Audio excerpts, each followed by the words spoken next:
Kung mapapansin niyo yung dark color ng potato, Opo. nasa loob. Okay. No cooking oil. Lahat yung tong eh.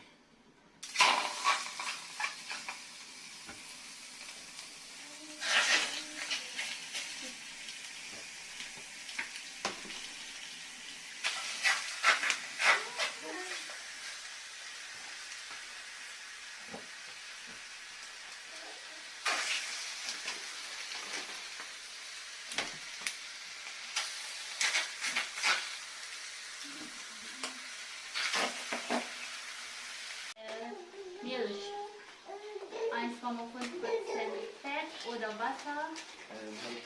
Wasser und 10 Milch. Pagka Baka doon na siguro mag-gamit doon sa prutas ng parang pinaka-juice niya.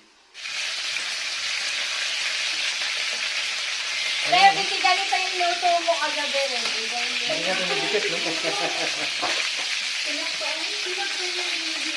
Kaya diba parang sugaw yung